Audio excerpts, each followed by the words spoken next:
Hey guys, welcome back to my channel, or welcome if you are new. I am editing this video and realize that I am really bad at doing like intros and outros, so I'm just filming everything now. But I've got some week of meals, or 3 easy dinners I should say, to share with you. I don't necessarily cook every night, so I've got 3 dinners that we had recently that I wanted to share with you. So let's get started. All right, tonight we're going to be having some Monterey chicken, and I am just salting my chicken breasts. They're not exactly the same size, so I'm probably going to start cooking this big one first. But we're going to salt it on both sides, and you can salt and pepper it if you want. I got to flip these over. And I got my pan heating up, and we're going to put some olive oil in it and get to cooking the chicken breasts. All right, I've got my lid on my pan just to try to keep the oil splatter to a minimum. And I gave that bigger chicken breast a couple minutes head start. Ooh, that is a sizzling. And we're going to cook these about 45 minutes on each side, but we're gonna cook the chicken mostly till it's done. We're gonna pop these in the oven for about 10-15 minutes as well.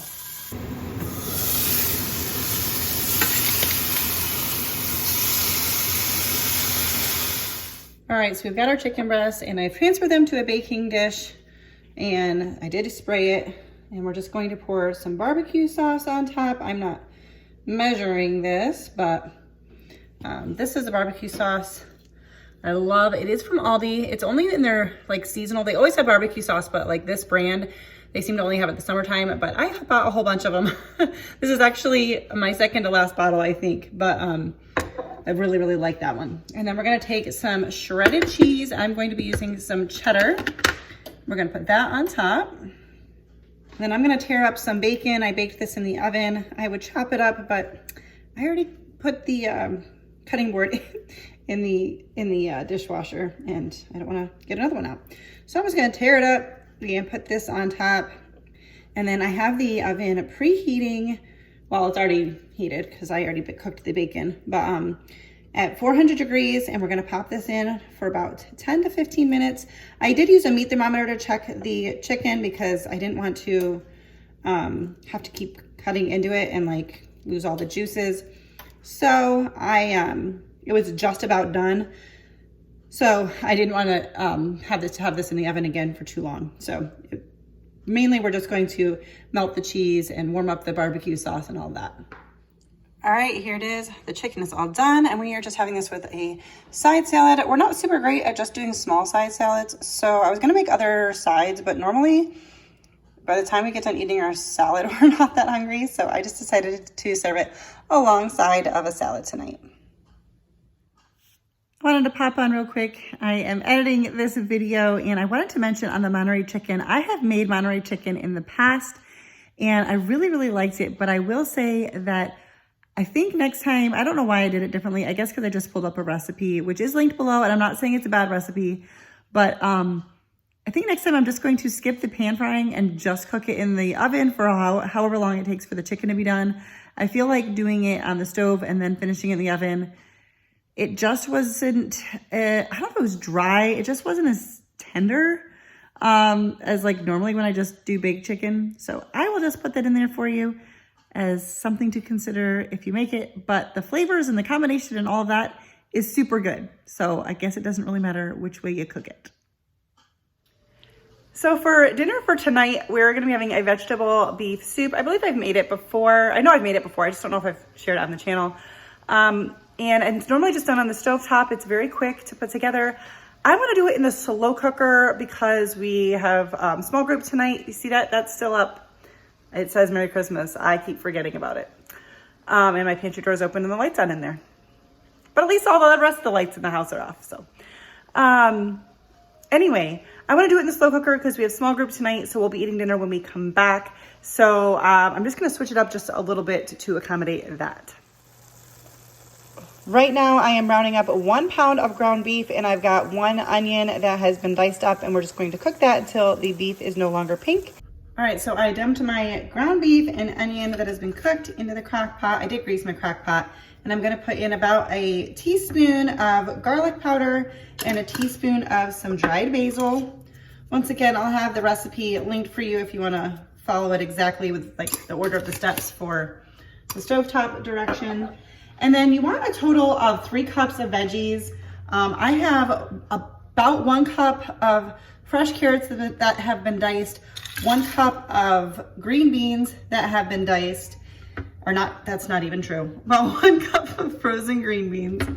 Oh my goodness. And then I'm gonna put in a can of drained and, not drained and rinsed, just drained corn. And then 1 1/4 cups of beef broth. I am going to be using vegetable broth because I have one that I found in the pantry that really needs to be used.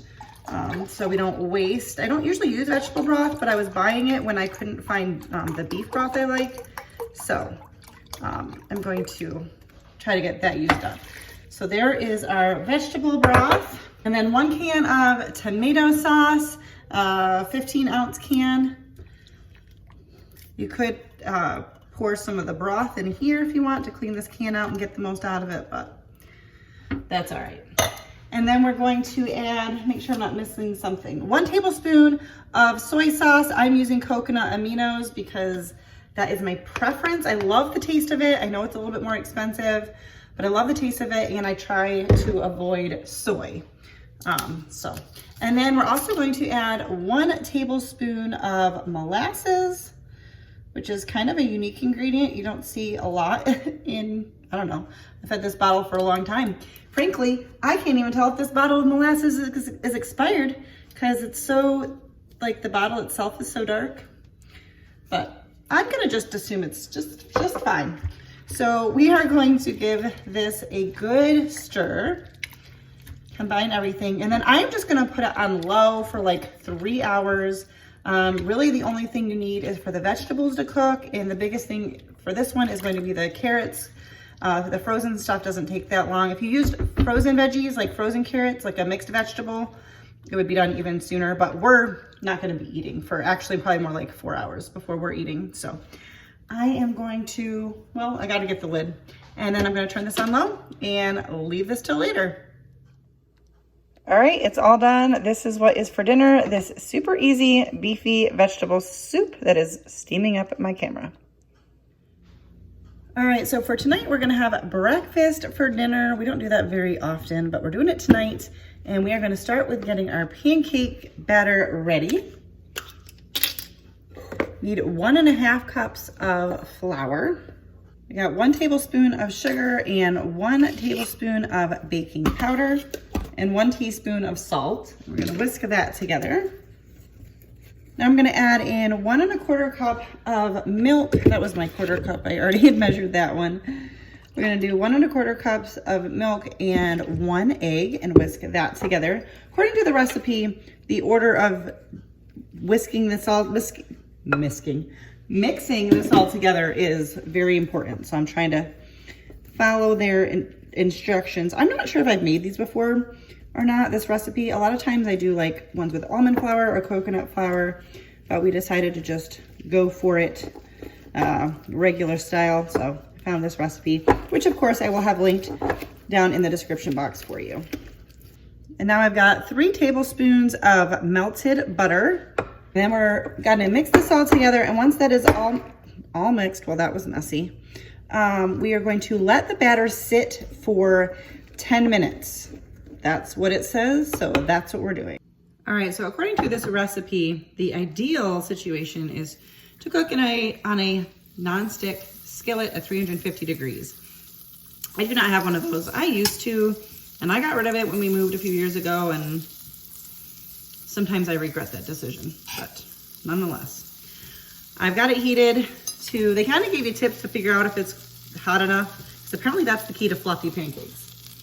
I don't know, we're gonna give it a go. And I'm also going to use a 1/4 cup measuring. That was their recommendation, so that's what we're gonna do. I mean, not everyone necessarily needs a pancake tutorial, but I'm sharing the recipe, so I figure I might as well share everything that's in the little recipe for all the tips and tricks for good fluffy pancakes. And we'll find out if it works. One thing I do when I'm cooking a lot of these or multiple things, like breakfast foods, is I've got my oven preheated to the lowest temp, which for my oven is 170 degrees. And as my pancakes get done, I will place them in like a baking dish or a pie plate or something and throw them in the oven to keep them warm while I'm making everything else. But we're just gonna do some scrambled eggs. I had some leftover cooked pork sausage in the freezer that I pulled out from my husband. And I've got some bacon that I cooked up the other day for whatever meal. Oh, the Monterey Chicken. I just cooked up the whole thing, so we'll heat that up as well. We're gonna let these go for a couple minutes on each side and then flip them over. Well, a couple minutes, then flip them over, then a couple more minutes. All right, here it is, dinner for tonight. Pancakes, eggs, and bacon. And then Jesse has some ground pork sausage, like I said, that was just left over in the freezer that was already cooked, that I pulled out and mixed in with his eggs. And that is our dinner for tonight. I wanted to give a quick, I guess, review on those pancakes. They are seriously so good. I'm not even a huge pancake person. I prefer like French toast, but my husband loves the pancakes. But these were really, really good. Maybe you already have a great pancake recipe and this is like not relevant to you. But if you struggle with pancakes, I did struggle a little bit because I couldn't keep it's hard keeping the pan at the same temperature throughout. So I often had to cool it down with like cold water or cool water in between each batch, which was kind of annoying, but the payoff was worth it. But if you have a griddle where you can just set the temperature, that's gonna be even easier. But highly recommend this pancake recipe. Each of the little steps, if you read the recipe, like I said, it's gonna be linked for you. She gave some tips for different things, like to keep it fluffy and the order of mixing everything in apparently matters. But they were really good. So definitely recommend them. All right, still have editing Leanne here, and I had not ended the video, so I'm going to end it now. If you like this video, please give it a thumbs up and subscribe if you are new, and that's it. I'll see you next time.